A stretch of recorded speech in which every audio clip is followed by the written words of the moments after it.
Hello, greeting of the day. This is Shivangi Singh. I am from Raebareli. I am a hard-working engineering graduate specialized in computer science and engineering. I did my graduation from Feroz Gandhi Institute of Engineering and Technology, affiliated with UPTU. It is situated in Raebareli, and I did some project on computer science like banking system and some other project, and I know some programming languages like C, C++, Java, .NET. I did a project based on .NET. After completing my graduation, I realized that I have a kind of interest, or I can say I have a love for teaching. So after realizing this, I started my journey as a teacher. So teaching is not like a profession for me. Teaching मेरे लिए सिर्फ profession नहीं है. Teaching is a hobby for me. I love to share my knowledge, my experiences with the students, और इससे उन्हें भी फ़ायदा होता है, और मुझे भी बहुत कुछ सीखने को मिला है और बहुत सारे एक्सपीरियंस मिलते हैं नए नए टीचिंग में. So this is the best thing. So that's why I choose this teaching as a profession, because I never realized कि मैंने इतने घंटे काम किए. आई ऑलवेज थिंक कि इतना मज़ा आ रहा है, इतना कुछ सीखने को मिल रहा है. So from last 3.5 years I was engaged with a edtech company, Mbive, that is an online learning platform, and my designation in Mbive was as a content creator for the subject maths. Maths हमेशा ही from my childhood हमेशा ही मेरा बहुत favorite subject रहा है. So I love to teach mathematics, and that's why today I am going to teach a very easy, और I can say it doesn't mean कि ये easy है तो ऐसे ही है, नहीं, ईजी भी है एंड बहुत ही इम्पॉर्टेंट चैप्टर है प्रोग्रेशन. चाहे आपके बोर्ड एग्ज़ाम्स हो या फिर आपका NTSC हो, ओलंपियाड हो, आप हर जगह देखोगे प्रोग्रेशन के क्वेश्चंस कंटिन्यूसली पूछे जाते हैं. और ये बहुत ही, एक बार इसका कॉन्सेप्ट समझ में आ जाए तो हमेशा ही आप इसके क्वेश्चंस के मार्क्स इजीली ग्रैब कर सकते हो. सो मैथ्स में हमेशा यही है कि कॉन्सेप्ट इज़ वेरी इंपॉर्टेंट. आपको कोई फॉर्मूला रटने की ज़रूरत नहीं है. अगर एक बार आपको कॉन्सेप्ट समझ में आया, आपने नंबर ऑफ़ क्वेश्चंस उसमें प्रैक्टिस की, क्योंकि हमें हमेशा पता है कि practice makes a man perfect. आपका कोई पर्टिकुलर शॉर्ट ट्रिक नहीं होना चाहिए कि नहीं मुझे ना ये शॉर्ट ट्रिक बता दो तो मैं ये इस चीज़ को टैकल कर लूँ. तो मैथ्स में कोई शॉर्ट ट्रिक्स नहीं होता है. आप जितनी ज़्यादा प्रैक्टिस करते रहेंगे, जितना ज़्यादा नंबर ऑफ़ क्वेश्चन सॉल्व करेंगे, आप खुद देखोगे कि आप कैपेबल हो जाओगे अपनी खुद की शॉर्ट ट्रिक्स क्रिएट करने में. So come to the chapter progression, which is very easy chapter and very important chapter. Okay, so progression पे आने से पहले एक टर्म समझते हैं, what is sequence. Okay, sequence क्या होता है. हम सब ने अपनी डे टू डे रूटीन्स में भी ये ज़रूर सुना होगा कि सीक्वेंस क्या होता है. ठीक है, सो ओके, सीक्वेंस ये टर्म हम सब ने सुनी है और बहुत बार सुनी है. तो सीक्वेंस बेसिकली क्या होता है. Sequence is an order arrangement of objects, और अगर हम मैथ्स की बात करें तो ऑर्डर्ड अरेंजमेंट ऑफ नंबर्स. आपने अपने बुक शेल्फ्स में किताबें लगाई होंगी, तो कैसे लगाई हैं, सीक्वेंस में लगाई हैं, राइट. और कभी इस कारण से आपको डांट भी पड़ी होगी कि कैसे खड़े हो, सीक्वेंस में खड़े हो, है ना. तो बहुत बारी हमने अपने डे टू डे रूटीन में हम रोज़ ये देखते हैं कि सीक्वेंस क्या होता है. ठीक है, तो it's simple, an order arrangement of object, इसी को हम सीक्वेंस कहते हैं, राइट. ओके, अब हम आते हैं कि प्रोग्रेशन क्या होता है.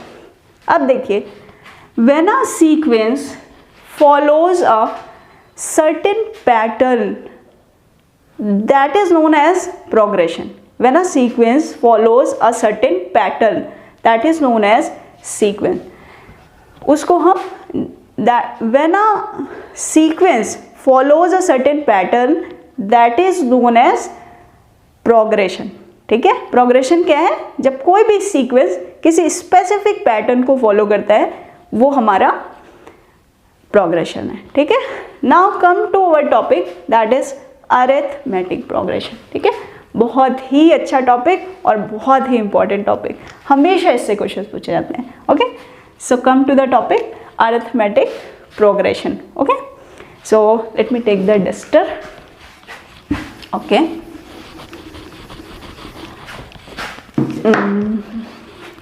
अरिथमेटिक प्रोग्रेशन को हम शॉर्ट फॉर्म में एपी लिखते हैं. ठीक है, दिस इज, इसको हम बोलते हैं AP.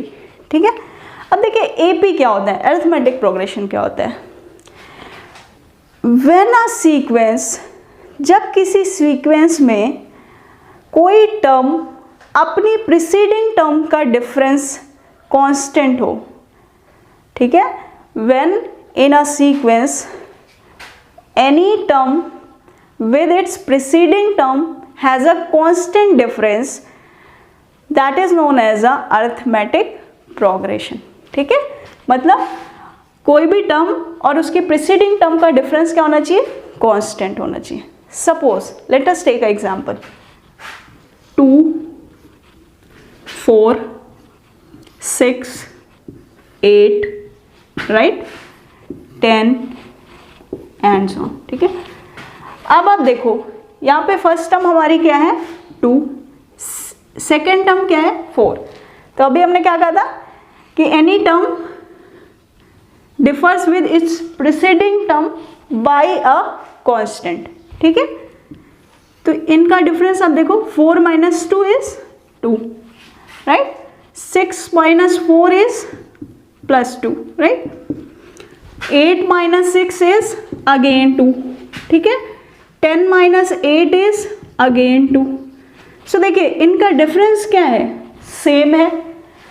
And this constant difference is denoted by small D.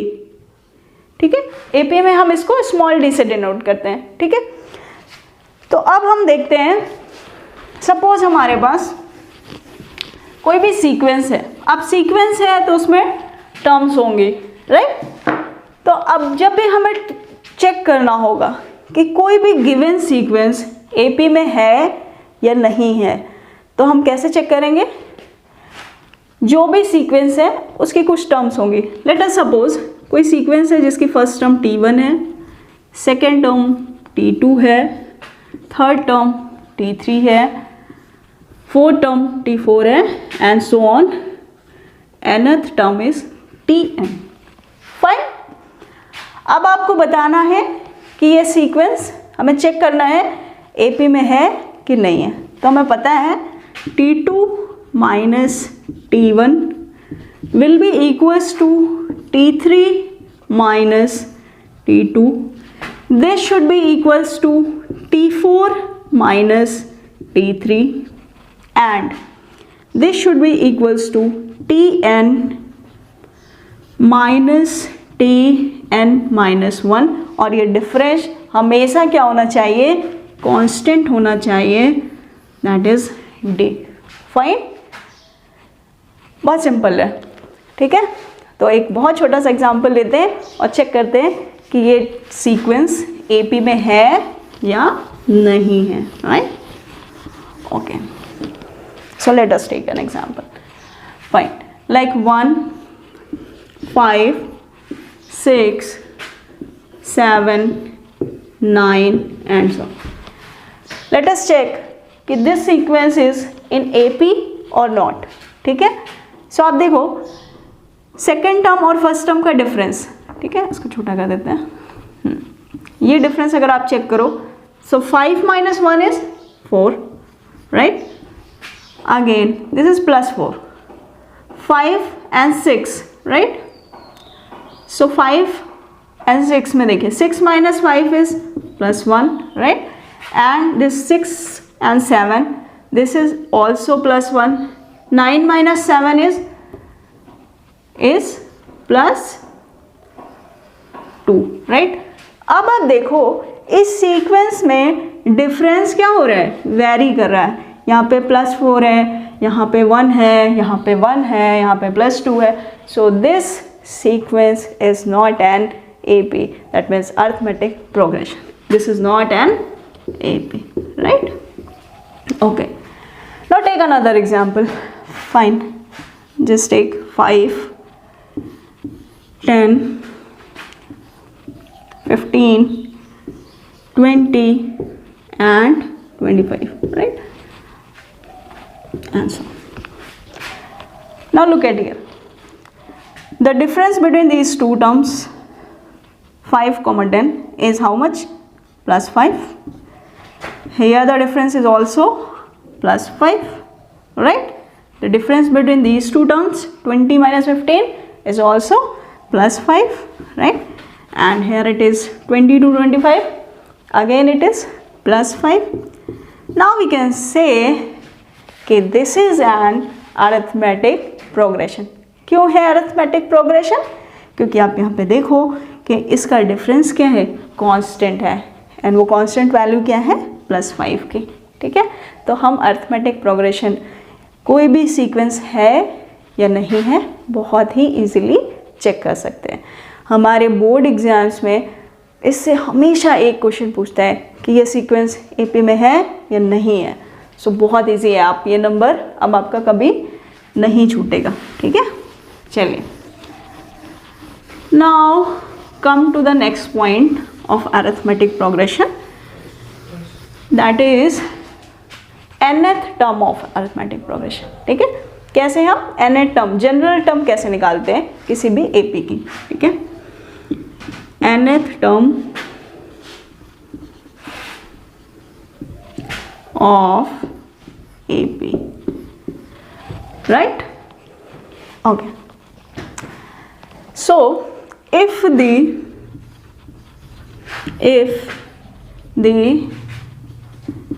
first term of AP is A, ठीक है। अगर हमारी फर्स्ट टर्म क्या है, A, इसको थोड़ा सा और बेहतर बनाते हैं, A को ऐसे लिखते हैं बड़ा सा थोड़ा, ठीक है। फर्स्ट टर्म हमारी A है, ठीक है, एंड कॉमन डिफरेंस क्या है हमारा, मान लेते हैं, ठीक है, क्योंकि हम जनरल फॉर्म निकालना है तो कॉमन डिफरेंस हमने मान लिया स्मॉल d, राइट। क्या मान लिया, स्मॉल d, ओके। अब आप ज़रा देखो, इसको हम रब करते हैं ताकि हम ऊपर से ही आपको शुरू कर पाए, ठीक है। nth term of AP, right. So first term as we assume क्या थी हमारी फर्स्ट टर्म, A, ठीक है। अच्छा, और कॉमन डिफरेंस हमने क्या माना था, स्मॉल d, ठीक है। अब आप देखो फर्स्ट टर्म अगर A है तो what will be the next term, second term क्या होगी, सेकेंड टर्म होगी आपकी A प्लस D, है ना। ये कांस्टेंट डिफरेंस जो है ये हम अगर फर्स्ट टर्म में ऐड कर देंगे तो we will get the second term, ठीक है।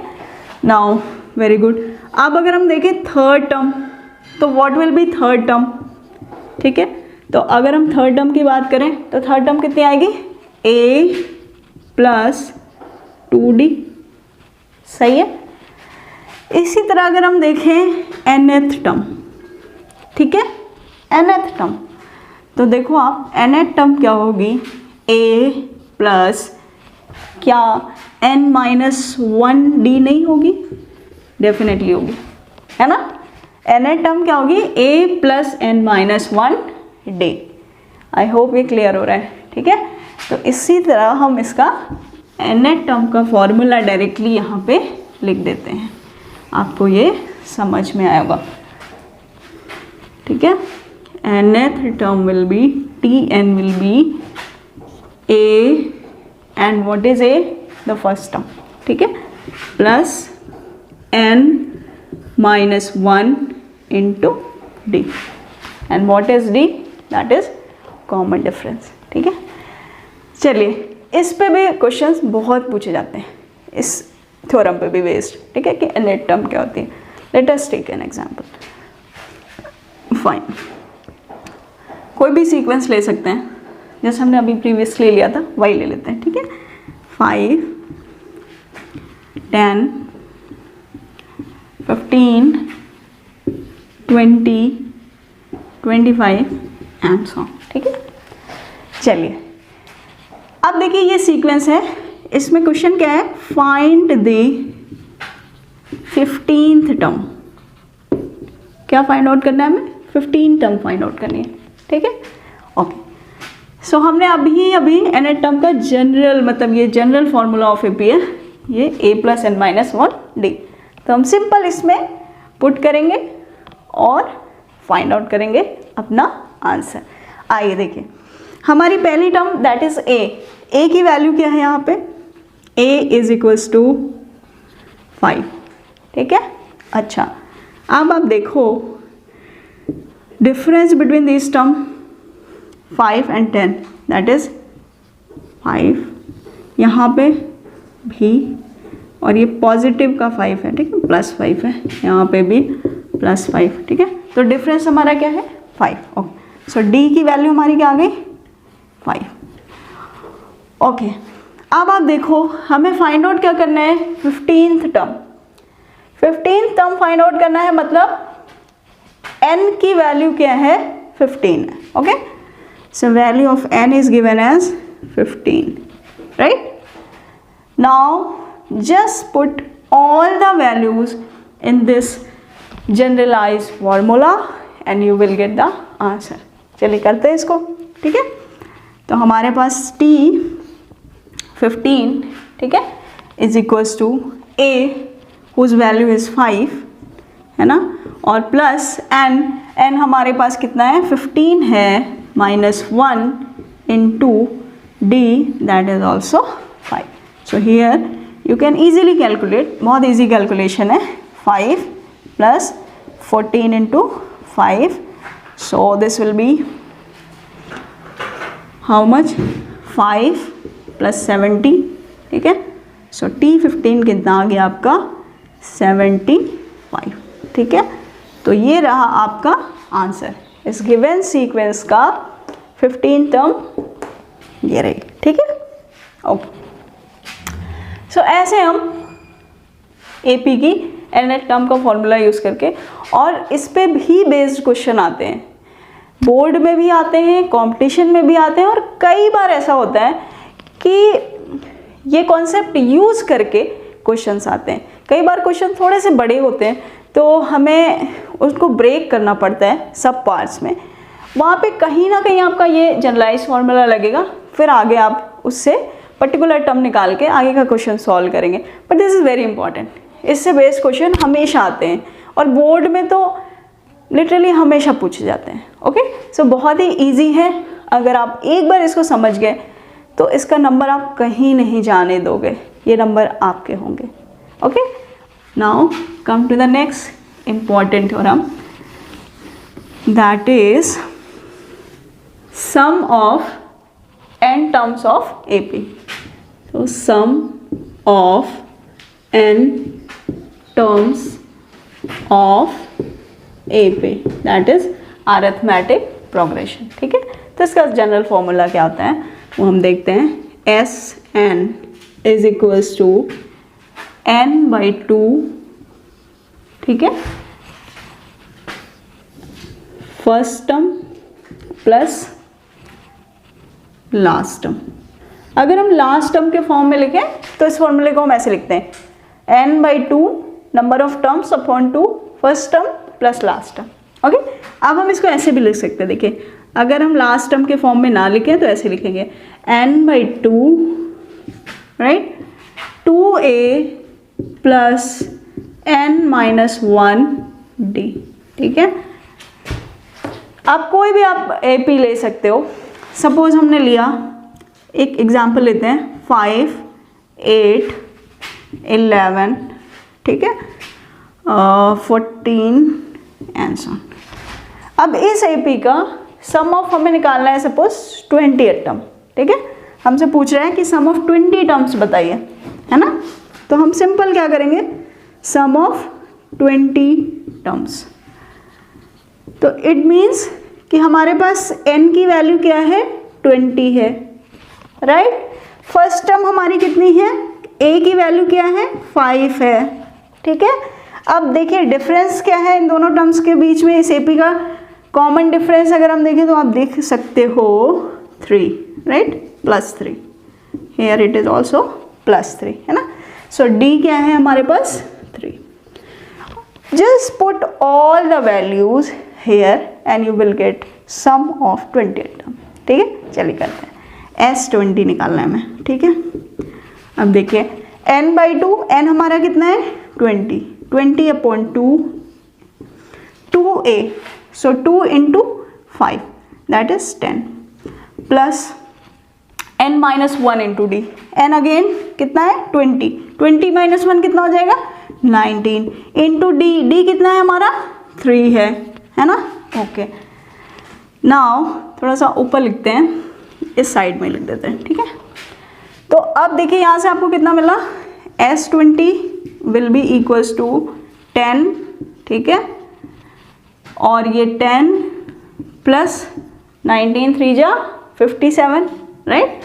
ओके, तो ये हो गया आपका 67 और into 10, so it will be 670, है ना, और यही हो गया आपका आंसर, राइट। सो गाइज ये भी बहुत इम्पॉर्टेंट फॉर्मूला है, इस पे बेस्ड भी क्वेश्चंस पूछे जाते हैं और बहुत इजी होते हैं। तो आई होप आपको यहाँ तक क्लियर ही हुआ होगा और बहुत अच्छे से समझ में आया होगा। So thank you so much for watching this video, thank you. इसको समझिएगा और थैंक यू।